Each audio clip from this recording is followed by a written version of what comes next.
다시 만나야 할 주님, 두 번째 시간인 오늘은 베드로를 보면서 베드로에게 있었던 주님과의 기억이 그에게 어떤 영향을 주었는지를 살펴보면서 베드로가 만난 주님을 오늘 우리도 만나는 시간이 되기를 원합니다. 이런 말이 있습니다. 기억은 사람마다 다르게 적힌다. 멋지지 않나요? 기억은 사람마다 다르게 적힌다. 주소 형제, 대답하지 마세요. 세은이 형이랑 결혼해야 되겠다 라는 결심이 선 순간이 있을 거예요. 대답하지 마세요. 이세은 양, 내가 이 주성 오빠랑 결혼해야 되겠다 라고 결심한 순간이 있었을 거예요. 근데 두 분에게 그게 어떤 계기죠? 라고 물으면 대답이 다를 수 있어요. 기억은 사람마다 다르게 적히기 때문입니다. 마태복음이나 마가복음은 예수님과 베드로의 첫 만남을 간단하게 기록합니다. 베드로를 포함한 요한, 야고보, 안드레가 갈릴리에서 예수님을 만나서 제자가 되었다고 간략하게 기록합니다. 마태복음 4장 18절부터 22절 말씀. 갈릴리 해변에 다니시다가 두 형제 곧 베드로라는 시몬과 그의 형제 안드레가 바다에 금을 던지는 것을 보시니 그들은 어부라. 말씀하시되 나를 따라오라. 내가 너희를 사람을 낚는 어부가 되게 하리라 하시니 그들이 곧 그물을 버려두고 예수를 따르니라. 거기서 더 가시다가 다른 두 형제 곧 세베대의 아들 야고보와 그의 형제 요한이 그의 아버지 세베대와 함께 배에서 금을 깁는 것을 보시고 부르시니 그들이 곧 배와 아버지를 버려두고 예수를 따르니라. 근데 요한복음을 보면은요, 방금 읽은 이 공간복음의 이야기하고 다르게 갈릴리 바닷가 이전에 예수님과 베드로의 만남이 있었다는 점을 기록하고 있습니다.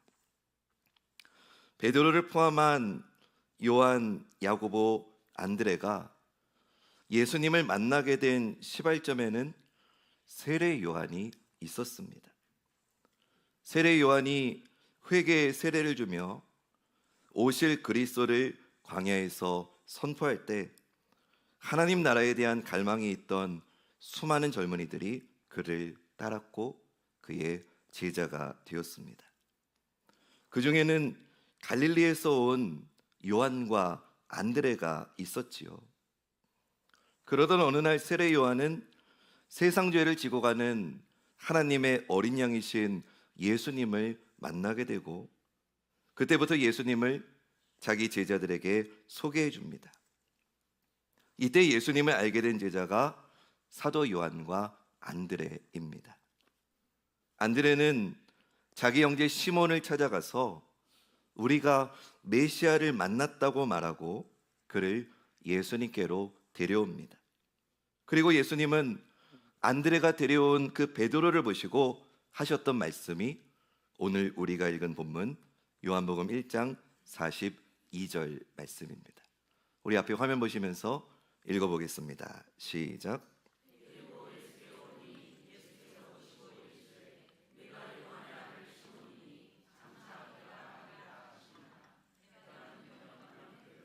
아멘.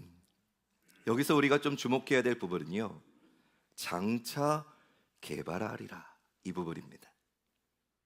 주님은 시몬에게 베드로라고 하는 이름을 만나자마자 너는 베드로다라고 주신 게 아니고요, 장차 앞으로 너를 개발하리라, 앞으로 주시겠다고 하신 겁니다. 사실 시몬이 베드로라고 하는 이름을 정식으로 갖게 된 건 우리가 잘 아는 대로 예수님께서 너희는 나를 누구라고 하느냐라고 물으셨을 때 주님은 그리스도시고 살아계신 하나님의 아들이십니다 라고 하는 이 고백을 한 이후에 정식으로 예수님이 그에게 베드로라고 하는 이름을 주셨죠. 그러나 예수님은 베드로가 이미 처음부터 그런 고백을 처음부터 하진 않지만 앞으로 그런 고백을 하실 거라는 걸 아셨을 거예요. 예수님은 분명 먼 미래를 보면서 지금의 베드로와의 첫 만남이 기쁘셨을 겁니다. 그러나 그날을 베드로는 깊이 인식하지 못한 것 같아요. 기억은 다르게 적히기 때문입니다. 안드레가 분명히 메시아를 만났다라고 했음에도 베드로가 예수님을 처음부터 메시아로 믿고 따른 건 아니었던 것 같아요. 그저 세례 요한이 아닌 다른 새 선생님을 소개받은 그냥 그런 날 정도로 여겼던 것 같습니다. 베드로는 안드레를 통해서 예수님을 소개받았고 그분을 따라다니면서 말씀도 듣고 그분이 행하시는 기적도 보았어요. 그러나 가족을 부양하기 위해서 물고기를 잡아야 되는 어부라고 하는 자기 삶의 직업이 바뀐 건 아니었어요. 그래서 베드로는 사역 초기에는 예수님을 따라다니면서 말씀을 듣기도 했지만 때로는 집으로 돌아가서 가족들을 돌보는 일도 병행해야만 했습니다. 그러던 어느 날의 일이 누가복음 5장에 나옵니다. 아마 그날도 낮에는 예수님의 말씀을 따라다니면서 듣다가 저녁에 집에 와보니까 여러 가지 일들이 생긴 것 같아요. 우리의 일상이랑 비슷하죠. 물고기를 잡아서 돈을 벌어야 되는 그런 상황이 온 거예요. 그래서 밤에 형제 안드레와 요한과 야고보와 같이 고기를 잡기 위해서 갈릴리 바다에 가서 그물을 던졌습니다. 그날따라 고기가 잡히질 않았습니다. 그렇게 밤새 허탕을 친 뒤에 피곤한 몸을 이끌고 아침에 해변에서 그물을 정리하고 있었습니다. 짜증이 밀려왔습니다. 그런 와중에 시끄러운 소리가 들려서 보니까 많은 사람들이 예수님에게 몰려와서 말씀을 들으려고 하는 겁니다. 예수님은 사람들이 너무 많아서 바다 쪽으로 오셔서 시몬의 배에 올라타셨습니다. 그리고 이렇게 말씀하십니다. 그물은 그만 정리하고 배를 좀 띄워라. 예수님은 시몬의 배 위에서 사람들을 가르치며 하나님 나라의 복음을 전파하셨습니다. 베드로는 배에서 그분의 말씀을 들었습니다. 어쩌면 베드로는 어젯밤에 피로가 몰려와서 배에서 꾸벅꾸벅 졸았을지도 모릅니다. 설교가 끝나자 예수님은 베드로를 보시고 깊은 데로 가서 그물을 내려 고기를 잡으라고 말씀하십니다. 분명히 밤새 고기도 못 잡고 일한 그 베드로의 충혈된 눈을 예수님도 보셨을 겁니다. 예수님의 말씀에 베드로가 이렇게 말합니다. 누가복음 5장 5절 말씀. 우리 말씀 함께 읽겠습니다. 시작.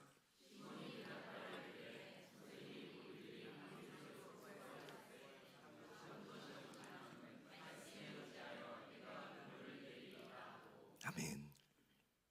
여기서 베드로는 예수님을 선생님이라고 부르고 있습니다.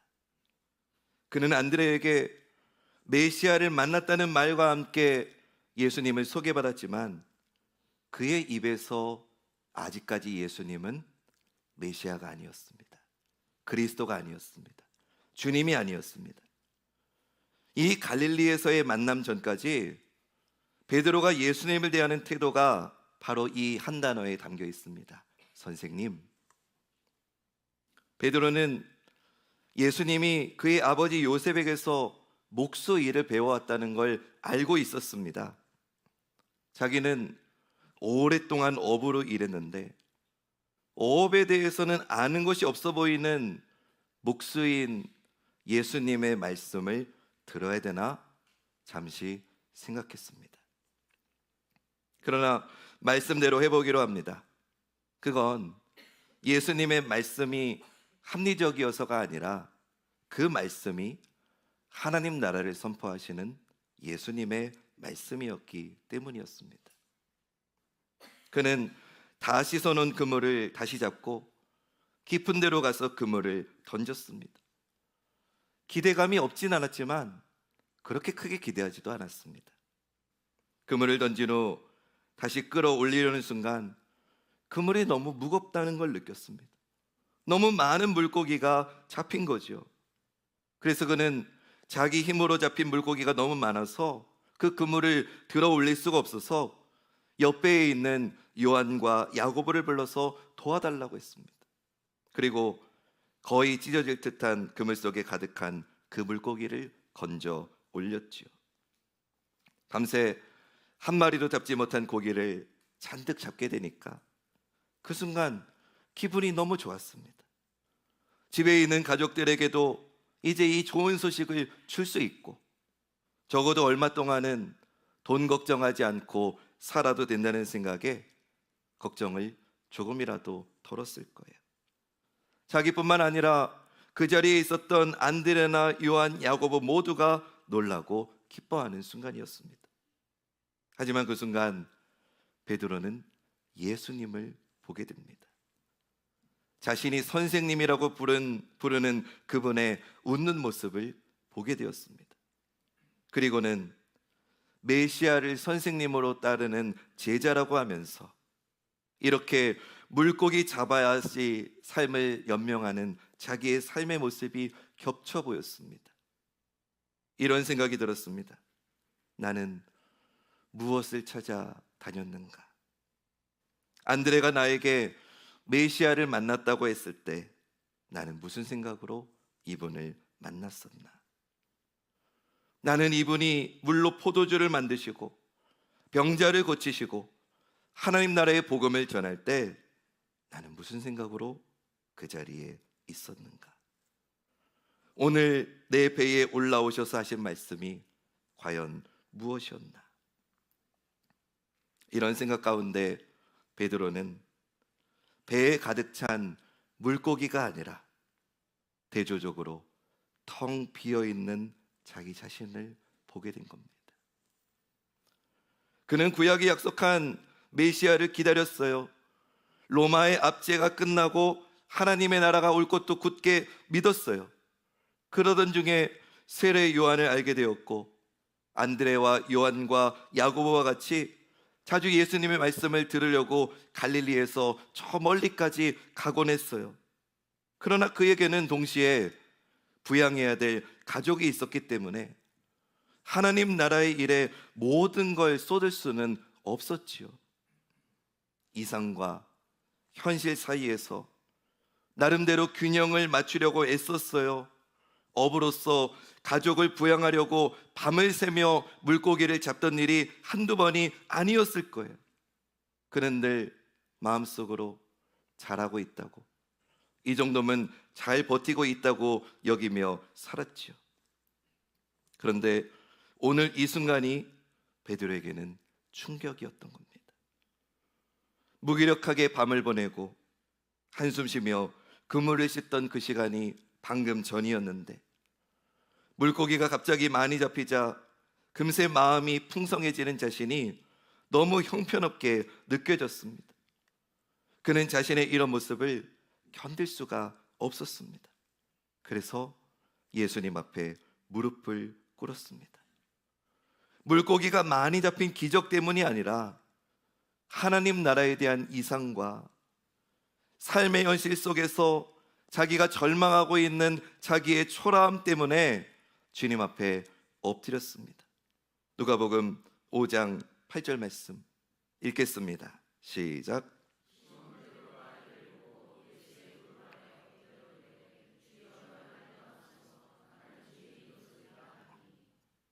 그는 밤새 자신이 노력해도 잡지 못한 고기를 한 번에 잡게 해주신 예수님께 감사하다는 말을 하지 못했습니다. 그보다는 자신이 얼마나 무기력한지를 발견하고 자신이 더 이상 제자로서 살아갈 수 없음을 고백하게 됩니다. 그동안 자신이 말로는 하나님 나라를 쫓았지만 실제로는 먹고 사는 문제에 얼마나 얽매여 있었는지를 깨달으며 예수님 앞에 엎드려 고백합니다. 근데 여러분, 베드로가 자신의 처절함을 깨닫고 난 다음에 그의 입에서 나오는 예수님에 대한 호칭이 바뀌었다는 걸 우리는 봐야 됩니다. 자기에게 절망한 순간 그의 입에서 나오는 주님을 향한 호칭은 더 이상 선생님이 아닙니다. 이때부터 그는 예수님을 주여, 주님이라고 부릅니다. 그러자 예수님께서 베드로에게 말씀하십니다. 예수께서 시몬에게 이르시되 무서워하지 말라. 이제 후로는 내가 사람을 취하리라 하시니. 여러분, 이 순간이 베드로가 예수님을 인격적으로 만나는 순간이었던 겁니다. 안드레가 자신에게 메시아를 만났다고 이야기하면서 소개해준 그때가 예수님을 만난 날이 아니었습니다. 먹고 사는 일로 고민하던 어느 날, 밤새 일하고도 아무것도 얻지 못한 채 텅 빈 배에서 삶의 무기력에 빠져있던 날, 자신의 배에 찾아오셔서 깊은 곳에 그물을 던지라고 말씀하신 그날이 바로 베드로가 그리스도이신 예수님을 정말로 만난 날이었습니다. 그때부터 그는 결심했습니다. 누가복음 5장 11절에 그들이 베드로를 육지에 대고 모든 것을 버려두고 예수를 따르니라. 베드로는 정말 이때부터 사람을 낚는 어부가 되겠다고 다짐합니다. 더 중요한 걸 위해 살기로 결심합니다. 거기서 모든 걸 버려두고 예수님을 따르는 사람이 됩니다. 이 이후로 베드로의 결심은 정말 진심이었어요. 정말 대단했습니다. 그는 모든 일에 예수님과 함께 했어요. 언제나 강한 믿음을 가지고 있었어요. 뿐만 아니라 그는 언제나 위대한 신앙의 고백을 하는 사람이었어요. 요한복음 6장 67절 68절 말씀 읽겠습니다. 시작.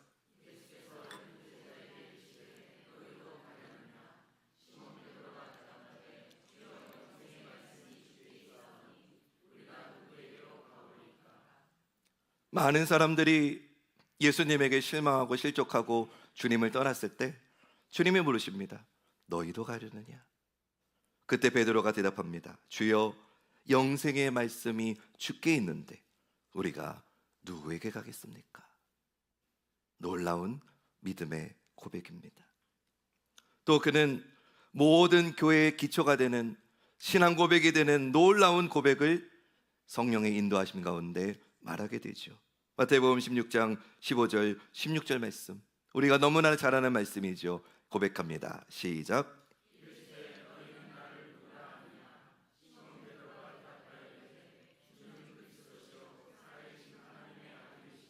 아멘. 얼마나 위대한 고백입니까? 뿐만 아니라 그는 정말 예수님을 위해 자기 목숨을 아끼지 않겠다고 스스로 다짐했습니다. 마태복음 26장 33절부터 35절 말씀, 베드로가 대답하여 이르되 모두 주를 버릴지라도 나는 결코 버리지 않겠나이다. 예수께서 이르시되 내가 진실로 내게 이르노니 오늘 밤 닭 울기 전에 내가 3번 나를 부인하리라. 베드로가 이르되 내가 주와 함께 죽을지언정 주를 부인하지 않겠나이다 하고 모든 제자도 그와 같이 말하니라. 내가 주님을 위해 내 목숨을 아끼지 않겠습니다. 모든 사람이 주님을 버린다 할지라도 저만은 주님을 버리지 않겠습니다. 진심이었습니다. 정말 그랬습니다. 그런데 로마 군인들에게 예수님이 붙잡혀 가시자 다른 제자들이 다 도망쳤어요. 오직 자기와 요한만이 대제사장의 집으로 끌려가는 그 예수님의 뒤를 몰래 따라갔습니다. 베드로는 이 당황스럽고 혼란스러운 상황 속에서 간신히 그 집 안으로 들어오긴 했지만 어떤 일을 어떻게 해야 될지를 알 수 없어서 그저 여러 사람이 모여있는 모닥불 가운데서 그 불을 쬐고 있었습니다. 근데 그때 그 집 안으로 들어오게 한 여종이 그에게 이렇게 묻습니다. 문 지키는 여종이 베드로에게 말하되 너도 이 사람의 제자 중 하나가 아니냐 하니 그가 말하되 나는 아니라 하고. 여종은 베드로가 누구인지 알고 있었던 거지요. 그러나 베드로는 순간적으로 아니라고 대답합니다. 그러나 조금 있다가 다른 사람이 또 묻습니다. 시몬 베드로가 서서 불을 쬐더니 사람들이 묻되 너도 그 제자 중 하나가 아니냐?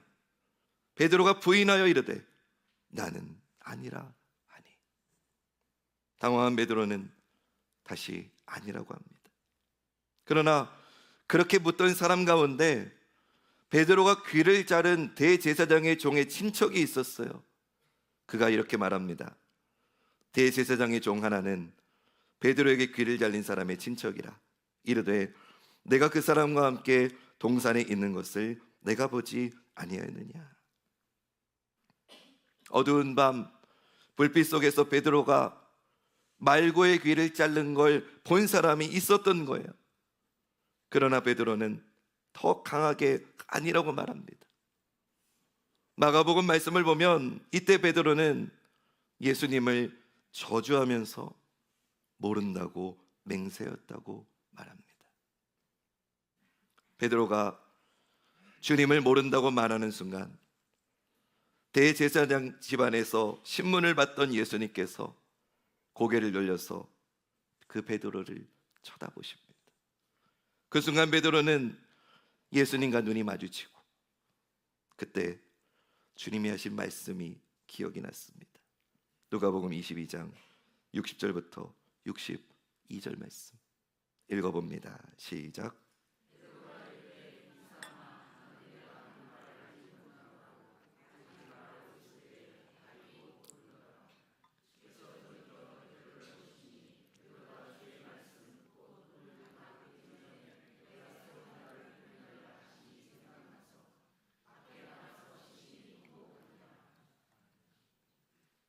그는 더 이상 그 자리에 있을 수가 없었어요.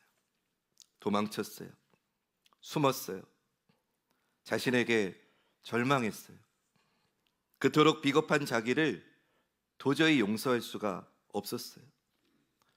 그래서 베드로는 예수님이 십자가에 달리신 그 자리에 가지를 못합니다. 아니, 갈 수가 없었지요. 도저히 예수님과 눈이 마주칠 자신이 없었던 거예요. 대제사장이 그 집들에서 마주쳤던 그 주님의 눈을 다시 차마 볼 수 없었던 거예요. 그는 자기가 어떤 사람인지를 다시 깨달았어요. 갈릴리의 배에서 자기가 죄인이라는 걸 고백한 그날 이후 주님을 위해 살겠다고 수없이 고백했음에도 아무것도 달라지지 않은 여전한 죄인된 자기의 모습을 보게 된 거죠. 아무리 자기 입으로 믿음의 고백을 하고 수없는 맹세를 했더라도 자기의 결심과 각오와 주님을 따르는 열정이 아무것도 아니었다는 걸 알게 된 거예요. 그렇게 소란스럽던 날이 지나고 벌써 예루살렘에서는 예수님의 무덤이 열렸다고, 그분이 살아났다는 소문이 돌았습니다. 제자들은 여전히 두려워서 문을 잠그고 집에 숨어 있었죠. 그때 부활하신 예수님께서 문을 잠그고 모여있던 제자들과 베드로에게 나타나셨습니다. 제자들은 너무 당황했지만 또 너무 기뻐서 여러 가지 감정들이 뒤섞여서 눈물을 흘렸을 거예요. 그런데 그 광경을 보고도 예수님께 쉽게 다가가지 못하는 한 사람이 있었어요. 바로 베드로죠. 베드로는 그냥 뒤에 서 있을 수밖에 없었을 거예요. 주님이 떠나고 며칠이 지났습니다. 처음 부활하신 주님이 오셨을 때 그 자리에 없었던 도마가 나는 내 눈으로 보기 전에는 믿지 못하겠다라고 말합니다. 근데 그때 주님이 다시 나타나셨어요. 그리고는 도마에게 손을 내밀어서 믿는 자가 되라고 말씀하시죠. 그 의심 많은 도마마저도 예수님의 부활을 목격하고 기뻐하는 모습을 갖고 있는데, 그때도 베드로는 그저 뒤에서 지켜볼 수밖에 없었어요. 자기도, 베드로도 주님의 부활이 기뻤어요. 그러나 자기 안에 있는 죄책감과 좌절감을 떨쳐낼 수가 없었던 거죠. 그래서 그는 다시 옛 삶의 자리인 갈릴리 바다로 돌아갑니다. 밤새 바닷가에 도착한 베드로는 아무 말 없이 배에 올라서 그물을 던집니다. 근데 옛날 그 어느 때인가 아무것도 잡히지 않았던 그날이 떠오르는 거예요. 그물을 끌어올릴 때마다 그는 그때 일이 생각이 나는 거예요. 아무것도 잡지 못하고 공허감에 사로잡혔던 그날이 기억났던 거예요. 그러던 중에 날이 밝아옵니다. 그때 저 멀리 어디선가 친근한 목소리가 들려오는 겁니다. 요한복음 21장 5절 6절 말씀. 예수께서 이르시되 얘들아 너희에게 고기가 있느냐? 대답하되 없나이다. 우리 6절 말씀은 같이 읽을까요? 시작.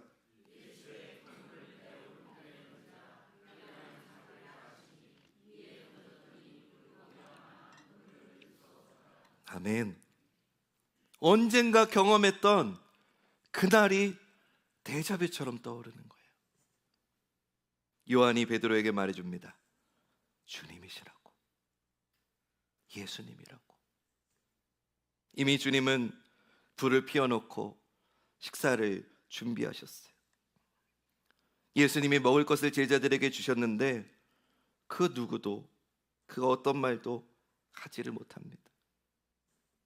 그때 예수님이 침묵을 깨고 베드로에게 물으십니다. 요한의 아들 시몬아, 내가 이 사람들보다 나를 더 사랑하느냐? 전혀 예상하지 못한 질문이었어요. 갑자기 들어온 질문에 너무 당황스러웠어요. 차라리 예수님이 너 왜 그랬냐? 너 어떻게 그럴 수 있냐? 나 너한테 정말 실망이다.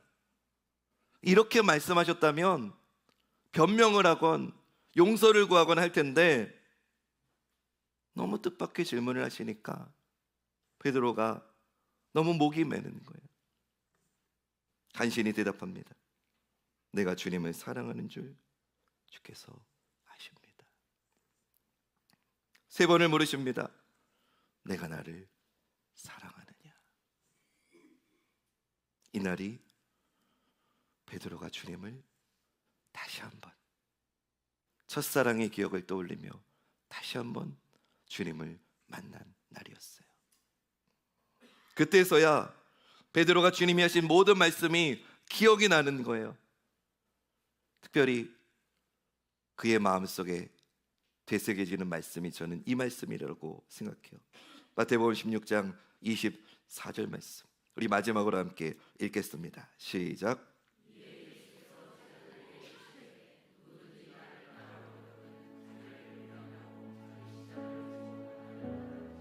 아멘. 분명히 전에 들었던 말씀인데 그때는 몰랐어요. 누구든지 나를 따르려거든 자기를 부인해야 된다. 자기 십자가를 지고 나를 따라야 된다. 그땐 들리지 않았어요. 왜냐? 자신이 있었거든요. 진심이었거든요. 세상 모든 사람이 주님을 버려도 나는 절대로 버리지 않을 자신이 있었거든요. 근데 한없이 무너진 자기를 다시 찾아오셨어. 너 왜 그랬냐라고 따지는 게 아니라 물으시는 질문 하나. 너 나 사랑하니? 그래, 그거면 됐다. 다른 거 필요 없다. 네가 나를 사랑한다는 그 대답 하나면 됐다.